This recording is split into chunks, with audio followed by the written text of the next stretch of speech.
21 days challenge இன்னையோட complete ஆக போகுது. இதுதான் லாஸ்ட் டே. ஹாய் காய்ஸ், எல்லாருக்கும் வணக்கம். இது day 20 and 21 of life reset challenge. Pongal லீவும் இன்னையோட கம்ப்ளீட் ஆக போகுது. ஆஸ் யூஷுவல் நாளைக்கு எல்லாருமே அவங்களோட ரொட்டீனை வந்து ஸ்டார்ட் பண்ணிடுவீங்கன்னு நினைக்கிறேன்.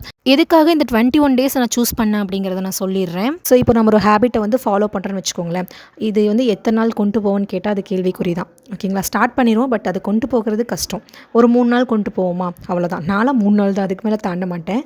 ஸோ அதனால தான் இந்த விஷயத்தை வந்து நான் 21 நாள் வந்து கொண்டு போனேன். ஒரு விஷயத்தை 21 நாள் நம்ம தொடர்ந்து பண்ணுறப்போ அந்த ஹேபிட் வந்து நம்மளுக்கு ஃபுல்லாக ஃபார்ம் ஆகிடும். ஸோ இதை கண்டினியூ பண்ணுறதுக்கும் ஈஸியாக இருக்கும். அப்படிங்கிறனால தான் 21 நாள் வந்து நான் எடுத்துக்கிட்டேன். நான் ஸ்டார்ட் பண்ணாமல் நிறைய விஷயங்கள்லாம் வச்சுருந்தேன்னு சொன்னேன் இல்லையா, அதெல்லாம் வந்து நான் ஸ்டார்ட் பண்ணிட்டேன். ஒரு சில விஷயங்கள் வந்து பண்ணலை. ஸோ அது வந்து இனி வரும் நாளில் வந்து நான் கண்டிப்பாக பண்ணுவேன். ஸோ இந்த சேலஞ்சில் எனக்கு சப்போர்ட் பண்ண எல்லா நல்லுள்ளங்களுக்கும் என்னோட மனதார நன்றி நான் வந்து தெரிவித்துக் கொள்கிறேன். ஸோ நெக்ஸ்ட் வீடியோவில் வந்து பார்க்கலாம். நான் இன்னும் எந்த பிளானும் பண்ணல. ஸோ நெக்ஸ்ட் வீடியோ என்ன இருக்க போகுதுன்னு எனக்கு தெரியல. பட் இது வரைக்கும் சப்போர்ட் பண்ண எல்லாத்துக்கும் நன்றி.